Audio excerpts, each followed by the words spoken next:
안녕하세요. 결혼까지 생각했던 남자친구와는 회사 동료로 처음 만났어요.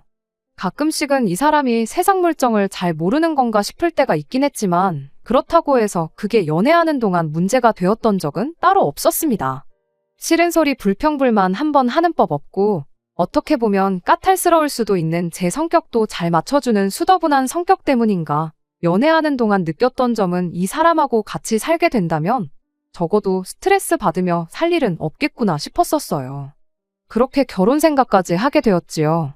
그런데 이렇게 결혼하기로 하니 세상 물정 모르고 순둥순둥한 성격이 최악의 단점이 될 줄은 몰랐네요. 남자친구와 저는 회사 내에서 몇 안 되는 지방대 출신 직원이었습니다. 입사 동기들 사이에서 알게 모르게 차별 같은 게 존재했고 그래서 그랬나 직장 생활하는 동안 서로가 서로한테 참 많은 위안이 되었어요. 그렇게 업무 외적으로 주고받던 연락이 인연으로 발전해 연애를 시작하게 되었습니다. 사내 연애를 시작했다는 소식을 듣고는 안 그래도 저희를 무시하던 동기들이 끼리끼리 논다고 아주 지방대 출신들끼리 이젠 눈까지 맞았다는 식으로 저희들의 뒷담화를 하고는 했어요. 속이 많이 상했지만 회사에서 말보다는 능력으로 인정을 받는 것만큼 좋은 게 또 없다고 생각했고 연애는 연애대로 회사 일은 회사 일대로 참 열심히 했습니다. 결국에는 저희 능력을 인정받게 되었고 그때 당시 저희를 손가락질하던 동기들 중에 회사에 남아있는 친구가 몇 명 없어요. 풀리기도 저희보다 잘 안 풀렸고요. 아무튼 간에 그 이후로도 둘이서 크게 다툰 적도 없고 서로의 고충도 잘 이해해주면서 서로가 좋은 방향으로 발전할 수 있는 동기부여까지 해줬으니 서로가 서로에게 좋은 시너지를 내준다는 확신을 갖고 그렇게 쭉 이때까지 연애관계를 이어오게 되었습니다. 언젠가부터는 회사 사람들이 저희 보고 결혼은 언제 할 거냐는 식으로 물어오는 지경까지 이르렀네요. 그 때문인가 저희 둘 사이에서 결혼 이야기가 자연스럽게 나오게 되었던 것 같아요. 말씀드렸다시피 저나 남자친구가 본가는 지방에 있어요. 회사는 서울이다 보니 둘 다 집에서 나와 자취를 하고 있고요. 처음 직장 생활 시작했을 때는 서로 사는 곳이 회사를 기준으로 정반대 방향이었었습니다. 그렇다 보니 연애하면서 집이 조금 가까우면 좋겠다는 생각을 했던 적이 몇 번이나 있었는데 시간이 지나 두 사람 다 살고 있던 자취방 계약을 갱신할 때가 다가와서는 살던 집을 연장하기보다는 서로 가까운 곳에 방을 구하는 게 좋겠다는 생각을 했지요. 오며 가며 거의 2시간이 걸렸던 시기에도 잘만 만났는데 그 거리가 1시간으로 줄어들었는데도 불구하고 집이 더 가까우면 좋겠다는 생각이 들었고 그렇게 1년 만에 서로 거의 같은 동네라고 봐도 무방할 만큼 가까운 거리로 이사를 하게 되었습니다. 서로 집에서 집까지 거리가 걸어서 15분 거리도 안 되었어요. 회사에서도 매일같이 보는 데다가 점심까지 같이 먹는데 사는 곳 방향이 같아져 퇴근길에도 같이 있게 되니 문득 그런 생각이 들더라고요. 벌써 우리가 만난 지도 몇 년인데 이럴 거면 그냥 결혼하는 게 맞는 거 아닌가 하는 생각이요. 어차피 매일같이 보는데 보증금 뺀 돈에 여지껏 모아놓은 돈 포함해 대출 좀 받아다가 적당한 위치에 전세든 자가든 신혼집 마련하고 살면 못할 게 어디 있겠나 싶었죠. 이 생각을 남자친구한테 말해주면서 자연스럽게 결혼 이야기가 오가기 시작했어요. 프로포즈를 받는 게 생략되긴 했지만 남들 하듯이 호텔 하나 빌려다가 명품백 선물하는 그런 청혼. 저한테는 딱히 안 해도 그만이었어서 그런지 그렇게 아쉽지는 않았습니다. 아무튼 연애를 길게 하긴 했지만 결혼은 또 다른 이야기잖아요. 연애하면서는 서로 구태여 말을 하지 않았던 서로의 상황을 그제서야 처음 오픈하게 되었습니다. 서로의 연봉이야 그건 이미 같은 회사 다니고 있다 보니 굳이 궁금할 것도 없었어요. 같은 해에 입사했고 자취하던 집도 저랑 똑같이 월세였는데 남자친구가 모아놓은 돈이 저에 비해서 너무 적었습니다. 데이트할 때도 데이트 비용은 칼같이 절반씩 냈어요. 이따금씩 남자친구가 선물 같은 거 해주는 거 보면 저보다는 손이 조금 크구나 싶긴 했는데 그렇다고 해서 모아놓은 돈이 몇 천만 원이나 차이 날 만큼 큰 선물을 받았던 건 절대 아니거든요. 그렇다고 해서 또 남자친구가 돈을 어디 흥청망청 쓰는 사람도 아니었어요. 소비하는 거 보면 꽤나 알뜰살뜰하고 사소한 거 하나 살 때도 꼭 인터넷에 가격 비교 먼저 해보는 사람이었거든요. 집도 가까이 살기로 한 거 욕심내서 아예 같은 빌딩에 구해도 되는 거였는데 15분 거리나 되는 동네에다 구했던 데에도 이유가 있어요. 다른 게 아니라 잠만 자면 되는데 월세로 나가는 돈 아깝다고 해서 굳이 역에서도 한참 들어가야 하는 동네에 방을 구했던 겁니다. 그만큼 꼼꼼히 따지고 아낄 수 있는 부분은 확실하게 아끼는 사람이기까지 했는데, 그런데 막상 까보니 매일같이 집에 가서 혼자 소고기를 구워 먹었다고 해도 설명이 되지 않을 만큼 터무니없이 적은 돈이었습니다. 집이 가까워지고부터는 항상 저를 집 앞까지 바래다 주었던 사람이다 보니 퇴근길에 어디 허튼 데 가서 돈 쓰고 그럴 리도 없었죠.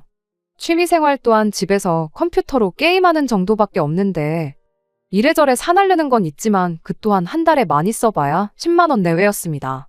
어느덧 저희가 회사에 몸담은 지도 5년이 넘어가는데 모아놓은 돈이 1년치 연봉보다 적은 걸 보고 적잖이 놀랐죠. 처음에는 제 성격을 알고도 제 반응 보려고 일부러 짓궂은 장난을 치는 건가 하는 생각이 들 만큼 터무니없는 금액이었거든요. 그런데 남자친구 반응이 오히려 더 기가 막혔습니다. 저는 있는 대로 당황스럽고 날카로운 상황이었는데 남자친구는 해명은커녕 뭐 문제라도 있냐며 제 눈치만 살피더군요.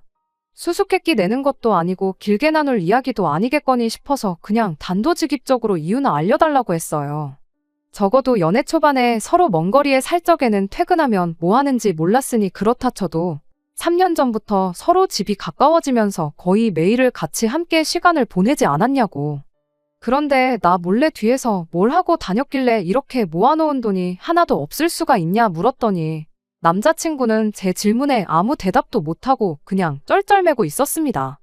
긴 시간을 함께 해온 만큼 남자친구의 저런 반응을 보니 무언가 말하기 껄끄러운 사연이 있구나 싶은 안 좋은 예감이 들기 시작했어요.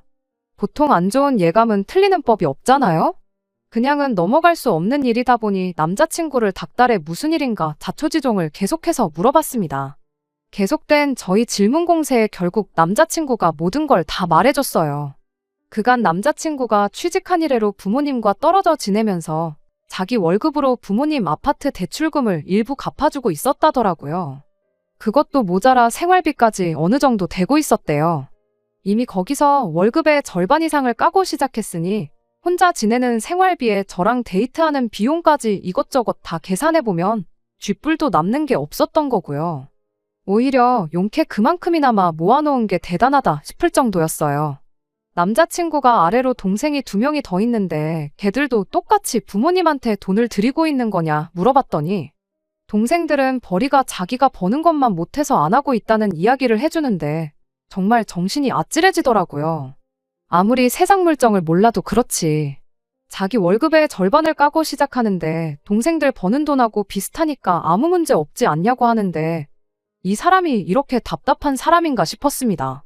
차라리 부모님께 그간 용돈을 얼마 드렸다고 하면 멀리 떨어져 사니까 그만큼 걱정돼서 그랬겠거니 이해라도 했겠는데 이건 뭐 생활비는 물론이고 아파트 대출까지 내주고 있다니 이건 효자를 떠나서 호구가 아닌가 싶었습니다.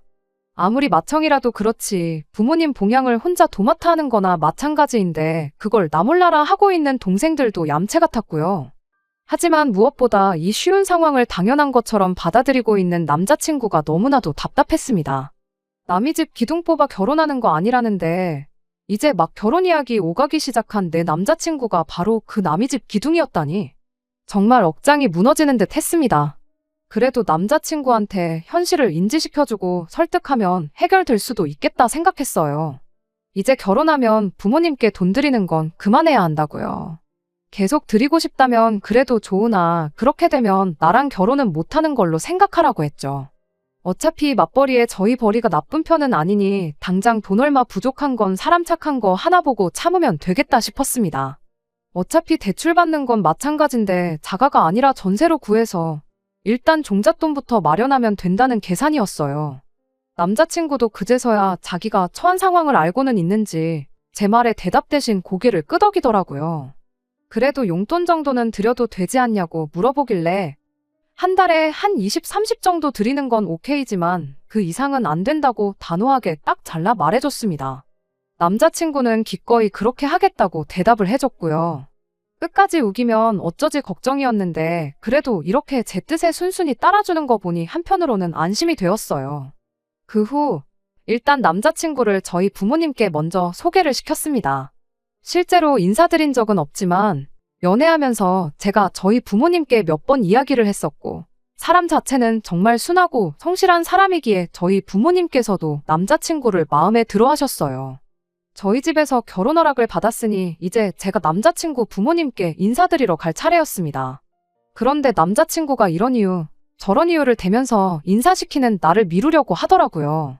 쇳불도 당김에 빼랬다고 그걸 미뤄서 뭐 하겠냐고 남자친구를 닥달해 억지로 자리를 만들었습니다. 남자친구가 자꾸 소개를 미루는 걸로 보아 저는 혹시 남자친구 부모님이 저를 마음에 안 들어 하시나 하는 생각이 들었어요. 그도 그럴 게 결국 아들이 집에 해주던 지원을 제가 끊어버린 거나 마찬가지였잖아요. 그런데 인사드리러 처음 만난 자리에서 저를 엄청 반겨주시고 잘해주셨어요.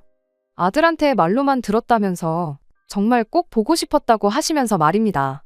분위기는 더할 나위 없이 좋았는데 유독 남자친구만 좌불안석 안절부절하고 있었습니다.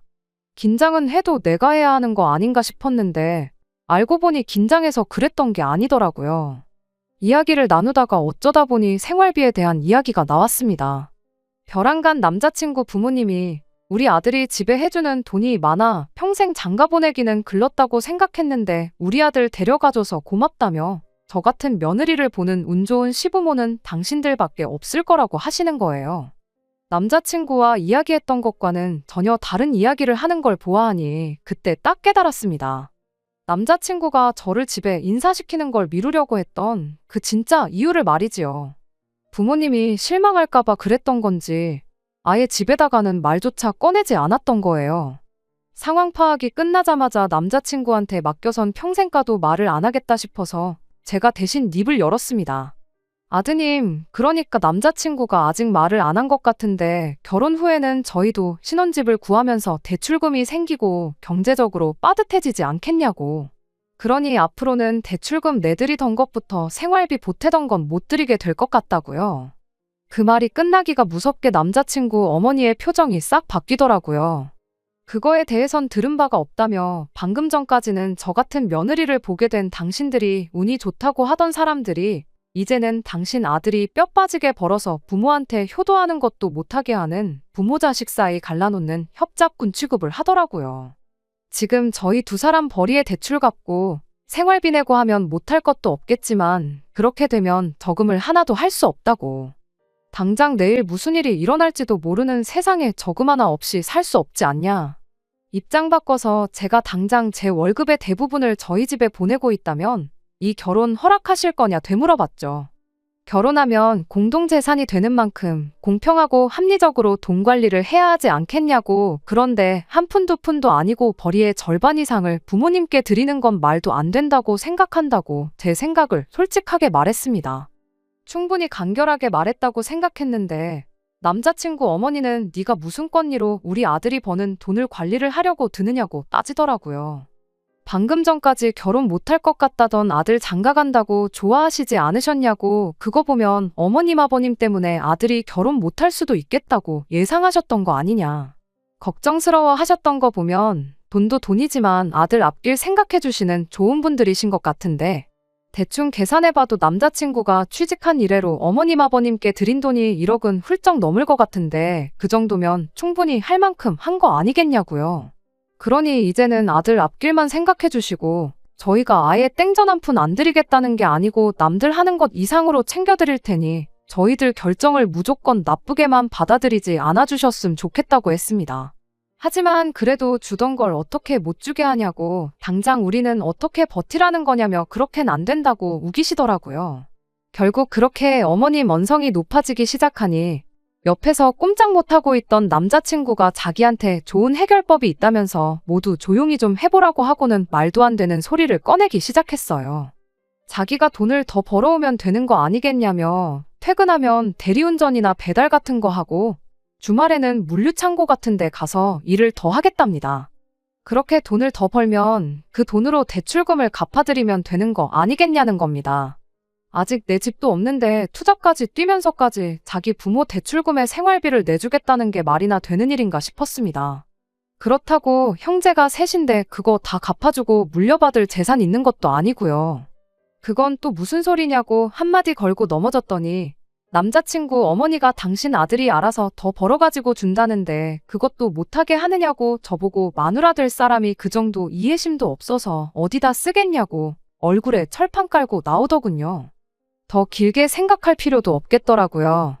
어리숙한 건 알고 있었지만 부모님 눈치 본다고 해야 할 말도 못하는 남자친구는 더 이상 제 눈에 좋은 신랑감으로 보이지 않았습니다.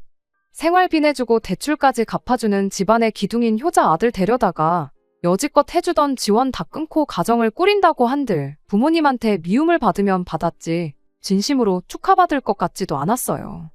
남자친구도 자기 인생, 자기 건강 갈아 넣으면서까지 돈을 더 벌어다가 부모한테 갖다 바치겠다는데 그렇게 하라고 한들 제 마음은 편하겠나요?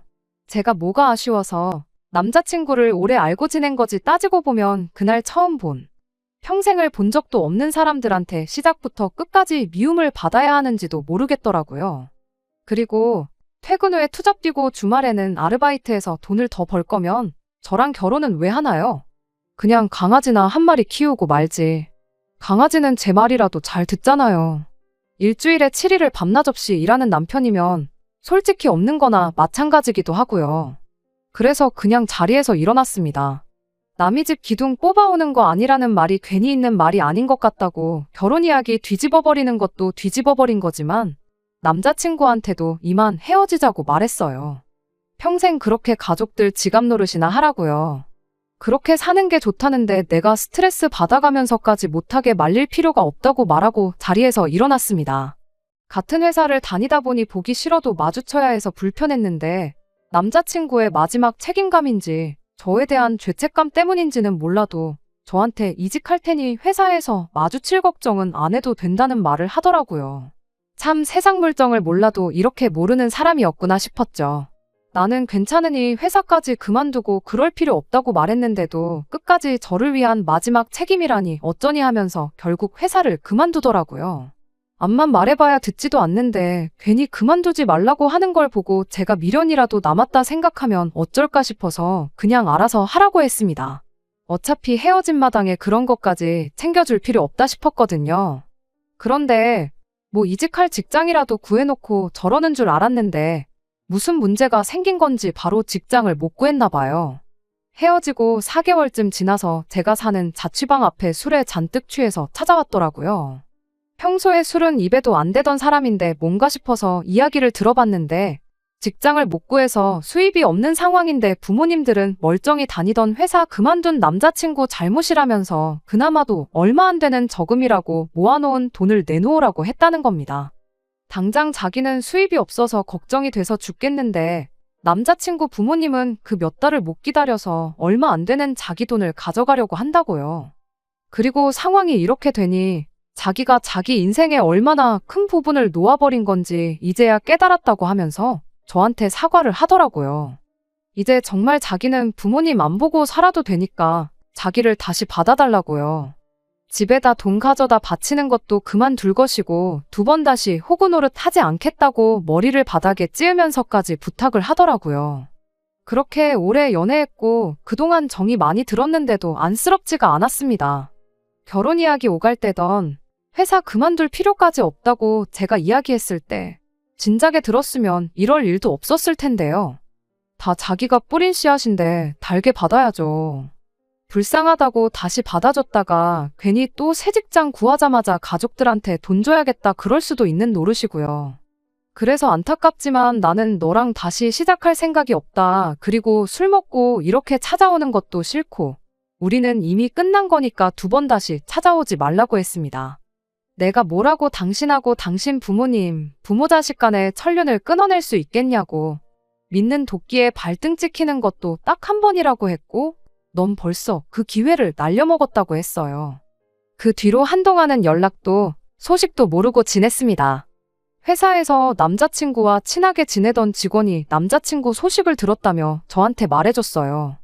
고향에 돌아가서 그쪽에서 일자리 찾으러 다니면서 아르바이트 하고 있다고 하더라고요. 워낙에 경력이 좋아서 오히려 그쪽에서 새 직장 구하는 게 힘든가 보다 싶더래요.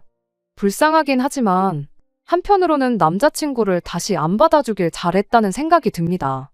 결국에는 가족을 놓지 못해서 안정적인 새로운 직장을 찾는 게 아니라 부모님 당장 생활비랑 대출금 내주기 위해서 고향으로 돌아간 모습을 보면 아직 정신 덜 차린 것 같네요. 그동안 만나온 정에 휩쓸려 받아줬더라면 결국엔 또 어떤 방식으로든 자기 가족들 먹여 살리겠다고 투잡을 뛰겠다느니 내 돈을 빌려서 쓰겠다느니 분명 무슨 일이 있어도 있었을 겁니다. 비록 이렇게 완전히 끝나버리게 되었지만 아무쪼록 언젠간 정신 차리고 이용만 당하고 있다는 걸 깨달았으면 좋겠네요. 부모님이 키워준 은혜, 당연히 헤아릴 수 없을 만큼 커다란 것이겠지만 자기 인생까지 갈아서 갚아야 할 정도로 가스라이팅을 당한 모습을 보니 그냥 한편으로는 안쓰럽기도 한 것 같아요. 저랑은 이제 헤어졌으니 제가 더 이상 신경 쓸 일은 아니지만요. 정신 차리면 그만둘 것이고 정신 못 차리면 앞으로도 저렇게 살아가겠죠. 두 번째 사연입니다. 안녕하세요. 날이 점점 추워지는 게 벌써 한 해를 마무리할 때가 다가왔다는 사실이 물씬 느껴지네요. 이제 해가 넘어가면 저도 30살이 돼요. 못해도 30 전에는 결혼을 하고 싶었는데 올해가 2달 남짓 남은 이 상황에 모든 걸 준비 마치고 결혼을 하는 건 불가능하다 싶습니다. 그리고 이 사람과 결혼을 하는 게 맞나 싶은 생각이 들기도 하고요. 그래서 이렇게 다른 분들의 의견이나 조언을 구해보고자 사연을 보내보게 되었습니다. 저보다 3살이 많은 남자친구와 3년 조금 넘게 연애를 했습니다. 제가 연애 2년 차부터는 30 전에는 결혼을 하고 싶다는 말을 했다 보니 남자친구 또한 제가 결혼을 염두에 두고 연애를 하고 있었다는 사실을 알고 있었죠. 남자친구가 저보다 연상이다 보니 결혼 이야기에 부담을 갖거나 하지는 않았던 것 같아요. 그렇게 1년이 지나서 지지난달부터 처음으로 저희 두 사람 사이에서 결혼 이야기가 오가기 시작했습니다. 사실 남자친구에게 30 전에 결혼하고 싶다는 말을 먼저 꺼냈을 때 남자친구가 별다른 반응이 없어서 에라 모르겠다 하고 저희 집에 인사를 먼저 시켰던 적이 있었습니다. 이후로 집안 행사에도 불렀던 적이 몇 번 있었고요. 그때 집안일도 잘 도와드리고 무엇보다 저희 부모님께도 정말 잘했어요. 그 뒤로 저희 부모님께서도 은근 남자친구랑 잘 돼서 결혼하기를 바라시는 것 같더라고요. 아무튼 그렇게 남자친구도 저에게 결혼 이야기를 꺼내게 되었고 이제 천천히 준비해서 못해도 내년 봄에는 식을 올리면 되겠구나 그렇게 생각하고 있었는데 말씀드렸다시피 여기서 다른 분들의 의견을 한번 들어보고 싶어 이렇게 사연을 보내게 되었습니다. 결혼 이야기 나오기 시작하고 얼마 지나지 않아서 남자친구가 난데없이 꺼냈던 이야기가 하나 있었어요. 어머니가 자기 어렸을 적에 고모들과 할머니한테 엄청 시달리고 사느라 고생을 참 많이도 하셨다고요. 그것 때문에 자기가 어머니한테 효도를 하는 게 마땅하다는 생각을 가지고 있더라고요. 조금 의아했던 게 고모나 할머니 때문에 힘든 삶을 살아오셨으면 아들인 남자친구가 아니라 남편인 아버님이 어머님께 더 잘해야 하는 거 아닌가 싶었죠. 어머니한테 잘하는 게 나쁘다는 건 아닌데 계속 이야기를 듣다 보니 남자친구가 어머니를 생각하는 그 효심이 조금은 지나치지 않나 그런 생각이 들었습니다. 제가 볼 때는 남자친구가 어머니께 잘하고 싶다는 소리가 그저 이유에 불과하고 그냥 무조건 잘해드리고 싶어하는 것처럼 느껴지더라고요. 게다가 자식이 부모님께 잘해드리는 방법이 여러 가지가 있을 텐데 남자친구는 효도를 꼭 돈으로 해야 한다는 생각을 갖고 있었습니다. 남자친구가 안정적인 직장을 다니고 있고 월급 받는 것 또한 또래에 비해서 잘 받는 편이에요. 결혼을 하게 된다면 저도 맞벌이를 할 생각을 가지고 있으니 둘이 받는 월급 합치면 넉넉 잡아 700만 원 언저리쯤 될 텐데 그 정도면 양가 부모님께 용돈 조금 드리는 거야 문제도 아닌 벌이잖아요. 그런데 벼랑간 결혼하거든 자기 월급의 절반을 어머니한테 드려야겠다는 말을 꺼내왔으니 저로서는 고민도 많이 생기고 받아들이기가 힘든 상황입니다. 게다가 그 이유가 할머니랑 고모들 때문에 고생했다는 이유였으니 제 입장에서는 도저히 그냥 넘길 문제가 아니구나 싶었어요. 이제 막 결혼 이야기 오가기 시작했는데 굳이 시작부터 월급의 절반을 엄마 주겠다는 소리를 꼭 해야 하나 서운하기도 했죠. 만약에 어머님이 저희 결혼하고 나서 아이를 봐주신다거나 한다면 그때야 월급의 절반이 아니라 한 달에 200만 원도 드릴 수 있겠지만 아무 이유 없이 그냥 드리는 건 아닌 것 같다고 딱 잘라 말은 했는데 남자친구는 그건 나중 가서 이야기하자며 대답을 얼버무렸습니다. 그거야 남자친구가 말한 대로 결혼 후에 양가 부모님께 드릴 용돈이나 생활비에 대해서는 결혼 준비하면서 차근차근 이야기를 나누면 되겠거니 싶어서 그냥 넘어갔어요. 그런데 얼마 전에 남자친구 어머니께 인사를 드리고 오면서 진짜로 결혼은 현실이구나 싶고 여러 가지 생각이 드는 거예요. 남자친구 어머니가 다른 분들 사연에 나오는 것처럼 며느리 못 살게 굴고 그러는 시짜 시어머니는 아니고 좋은 분처럼 보였어요. 남자친구 말 맞다나 시집살이로 과거에 고생을 하셨다 보니 당신은 당신 며느리한테 똑같이 하지 않고 잘해주겠다 하는 생각을 가지고 계신 분이셨죠. 문제는 남자친구였어요. 밖에서 만났는데 식사할 때는 물론이고 식사 마치고 나서도 어머님 옆에 붙어서 떨어질 생각을 안 하더라고요. 식사 마치고 차 한잔 마시면서 이야기 좀 더 나눠보기로 했는데 근처에 호수공원이 있어서 소화도 시킬 겸 거기 한 바퀴를 돌았어요. 남자친구는 어머님 옆에 착 달라붙어서 카페에 들어갈 때까지 저는 안중에도 없었습니다. 경치가 좋다고 남자친구가 어머님 사진도 찍어드리고 그러는데 저랑은 사진 한 장 같이 찍을 생각이 없어 보이더라고요. 뒷공무니만 쫓아다니다가 멈추면 두 사람 사진 찍어주고 그런 식의 반복이었어요.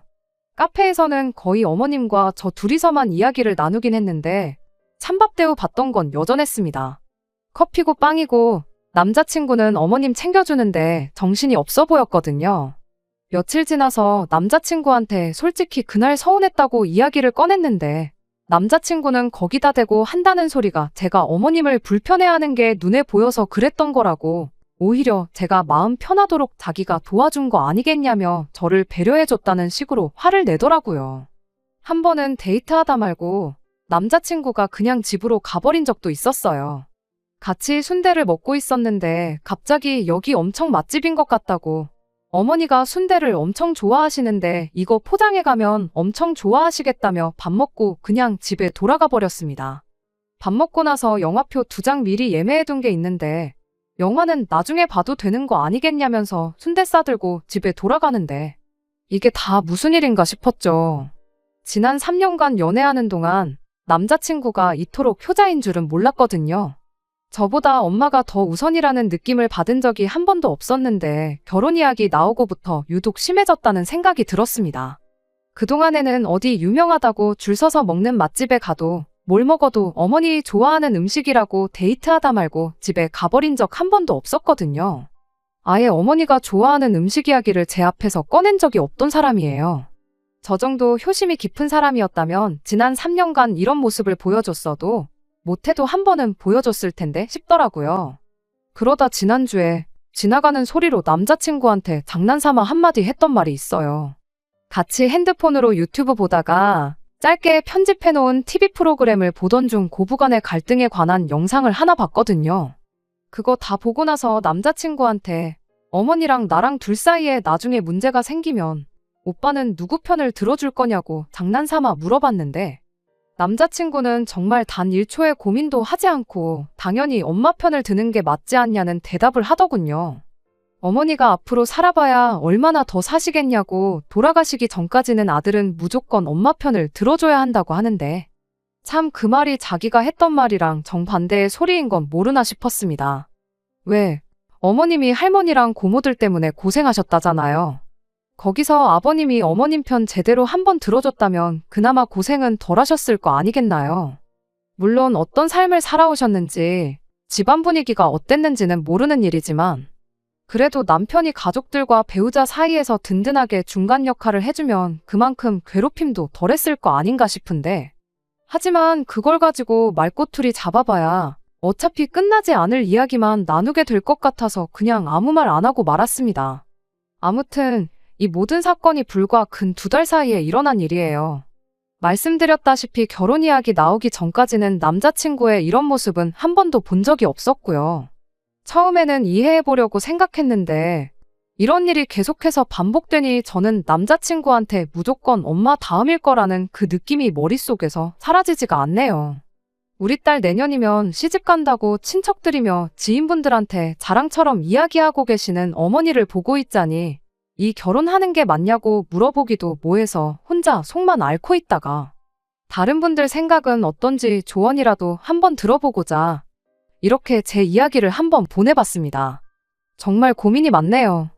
혼자서만 고민하고 있으니 답도 없다 싶고요. 저도 제가 무슨 생각을 하고 있는 건지 모르겠습니다. 안녕하세요. 이렇게 후기 들고 다시 찾아왔습니다. 어머니께는 말을 꺼내지 못했지만 여기 사연 보내기 전에 사실 주변 사람들한테 어떻게 생각하느냐고 물어본 적이 있었어요. 그래봐야 다 제 또래 제 친구들인데 잘 모르겠다는 의견이 대부분이고 자기 부모님한테 잘하면 그만큼 저희 부모님한테도 잘할 거라는 희망적인 이야기밖에 못 들었거든요.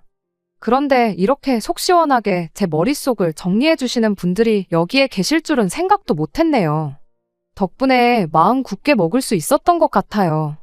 일단 남자친구를 만나서 월급의 절반을 주겠다는 이야기부터 정리를 해야겠다 싶었습니다. 그리고 어떤 분이 조언해 주신 대로 혹시 지금도 어머님한테 용돈으로 얼마를 드리고 있느냐 물어봤어요. 남자친구는 망설임도 없이 아니라고 대답하더라고요. 지금 드려봤자 결혼할 때 도로 다 가져가야 되는 거나 마찬가지 아니겠냐며 용돈은 결혼하고 드리는 게 맞는 거 아니겠냐고요. 말인즉슨 이제 맞벌이를 할 예정이니 벌이가 2배가 되는 거 아니겠냐. 벌이가 늘은 만큼 엄마 몫으로 자기 월급 절반을 챙겨주겠다 하는 소리나 마찬가지였지요. 그게 제 귀에는 내 돈으로 효도를 하겠다는 소리로밖에 들리지 않았어요. 그래서 남자친구한테 자식이 부모한테 효도하는 건 당연한 거라고, 그러니 나도 결혼하면 우리 집에 내 월급 절반을 드려야겠다고 똑같이 한마디 해줬습니다. 그랬더니 그건 좀 아닌 것 같다고 곧바로 반박을 하더라고요. 오빠는 되고 나는 왜 안 되냐 따졌더니 아들하고 며느리가 시어머니를 챙기는 게 이치에 맞는 거 아니겠냐고, 너네 집은 너가 챙기는 게 아니라 집안 남자인 제 동생이 챙기는 게 맞다는 소리를 하면서요. 자식이 부모한테 효도하는 건데 왜 그게 그렇게 되냐고 곧바로 따져 물었더니 저보고 한글부터 다시 배워야겠답니다. 시집을 온다는 말은 들어봤어도 장가를 온다는 말은 못 들어보지 않았냐. 시집을 온다는 건 말 그대로 제가 시댁의 일원이 된다는 뜻이라고. 그러니까 결혼을 한순간부터 너는 우리 집 식구가 되는 거니 효도는 시어머니한테 하는 게 맞는 거라고요. 그러니 너네 부모님 용돈은 동생이 알아서 챙기게 냅두라고. 너는 우리 집만 신경 쓰면 된다고 하는데, 이과 나온 사람이 문과 나온 저한테 한글 공부부터 다시 하라는 것부터가 어이가 없었어요. 그럼 장가를 간다는 건 무슨 뜻인지 한번 말해보라고 했어요. 시집 온다랑 장가 간다가 뭐가 다르냐고요. 장가 가는 건 오빠가 우리 집 식구 된다는 소리 아니냐 했더니 거기까지는 생각 안 해봤는지 어떻게 둘러대지도 못하고 혼자 끙끙 앓더라고요. 이미 여기서부터 남자친구가 양보할 생각이 없어 보이는데 다른 분들이 조언해주신 이야기까지 꺼내가며 왈가왈부할 것도 없겠다 싶었어요. 무슨 말을 해도 제 말을 안 들을 게 뻔하고 저한테 말도 안 되는 시댁 효도만 강요할 게 뻔한데 입 아프게 양보할 생각도 없는 거 토론해봐야 아무 소용도 없겠다 싶었죠. 그래서 그냥 결혼 이야기는 없던 걸로 하자고 했어요. 피땀 흘려 벌어가지고 우리 집에 한 푼도 못 주고 오빠 집에만 퍼줄 생각은 추호도 없다고요. 그랬더니 대답 못하고 끙끙 앓던 남자친구가 잘 걸렸다 하고 말꼬투리를 잡더라고요. 누가 네 돈도 엄마한테 준다고 했냐고, 내가 번 돈 드린다는데 뭐가 문제냐고 곧바로 따지고 들대요. 그래서 제가 남자친구한테 한마디 했어요. 이과 나왔다고 국어 실력이 나보다 형편없는 건 이해하겠는데 이제 보니 문과 나온 나보다 계산도 똑바로 못하는 것 같다고요. 이날이 때껏 엄마한테 돈 한 푼 준 적 없던 사람이 결혼하고 나면 월급의 절반을 퍼주겠다는데 그게 내 돈으로 주겠다는 소리랑 똑같은 거지 뭐가 다른지 진짜 몰라서 그러는 거냐고 한마디 했습니다. 진작부터 드리고 있었다면 내가 드리던 걸 못 드리게 할 수는 없으니 생각이라도 해봤겠다고. 그런데 보니까 그런 것도 아니고 양가에 똑같이 드리자는 것도 아니고 지네 집만 챙기겠다는데 그런 이기적인 사람하고 결혼해서 무슨 좋은 꼴을 보겠냐. 그냥 결혼은 없던 일로 하자고 한마디 더 쏘아붙였습니다. 그랬더니 너 지금 돈 얼마 때문에 파혼하겠다고 하는 거냐며 입에 개거품을 물대요. 그러더니 용돈 문제는 그럼 나중에 다시 이야기하자고 은근슬쩍 화제를 돌리려고 하더라고요. 뭘 다시 이야기하긴 다시 이야기하냐고. 지금 당장 안 드리겠다고 해도 그 말 안 믿을 거고 결혼할 때 되니까 그동안 못했던 효도가 하고 싶은가 본데 그냥 결혼 없던 일로 할 테니 그 마음 변치 말고 이제부터라도 어머니한테 최선을 다해서 효도하라고 한마디 해주고 자리에서 일어났습니다. 그리고 남자친구한테 마지막으로 조언 한마디 해줬어요. 나 다음에 만날 여자한테는 다른 것보다 결혼하거든 월급의 절반은 시댁 몫이 될 테니 그리 알라고 결혼 이야기 나오기 전에 미리 말해주라고 했어요. 안 그러면 또 연애한다고 시간은 시간대로 날리고 결혼 목전에 가서 똑같이 파혼당할 거라고요. 오빠, 남은 인생에 평생 도움될 꿀팁이니까 좋은 거 배웠다고 생각하고 지금 먹은 밥값 대신 내주고 퉁치라고 했습니다. 그 말 하기 무섭게 직원분한테 계산은 저 사람이 해줄 거라고 말하고 가게 밖으로 뛰쳐나왔네요.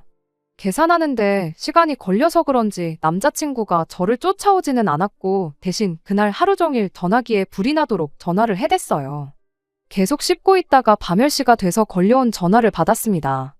밥 먹다 말고 파혼당하니까 실감이 났는지 그제서야 저한테 사과를 하더라고요. 그러면서 한다는 소리가 그러면 너가 벌어온 월급의 절반은 너네 집에 드리는 걸로 하겠다네요. 어차피 싹싹 빌어도 다시 받아줄 생각은 없었고 전화를 받은 이유도 이제 잘 거니까 전화하지 말라고 한마디 해주려고 받은 거였는데 어떻게든 엄마한테 자기 월급 절반 퍼주고 싶어서 저러는 거 보고 있으니 더 이야기 나눌 것도 없이 파혼하자고 한 게 정말 잘했다는 생각이 들었습니다. 아직도 자기가 왜 파혼당했는지 이유도 모르고 있냐고. 이젠 어머니한테 돈을 퍼주고 그런 걸 떠나서 이해력도 딸리고 멍청하기까지 한 사람하고는 결혼 생각 없다고. 제발 연락하지 말고 시집와서 시댁 귀신으로 살다가 죽을 사람 새로 찾아서 결혼하라 말하고 전화 끊어버렸어요. 그렇게 남자친구하고는 결혼 이야기도 없던 일이 되었고 영원히 모르는 사람으로 지내게 되었네요. 하고 싶은 말 다 해서 속은 후련했지만 그래도 결혼까지 생각한 데다가 3년이라는 긴 시간을 함께했던 사람이다 보니 솔직히 아쉬운 마음이 안 든다고 하면 그건 거짓말일 거예요. 하지만 이 결정이 후회가 되지는 않습니다. 어떤 분이 해주셨던 말 맞다나 남의 집 기둥 뽑아서 결혼하는 거 아니라는데 여러분들이 해주신 조언 무시하고 결혼했다면 아마 제 남은 평생을 후회하면서 살았을 테니까요. 왜 결혼하고 나서 효자가 되고 싶어 저렇게 안달들일까요? 죽었다 깨나도 그것만큼은 왜 그런지 그 이유를 모를 것 같아요. 사실 알고 싶지도 않고요.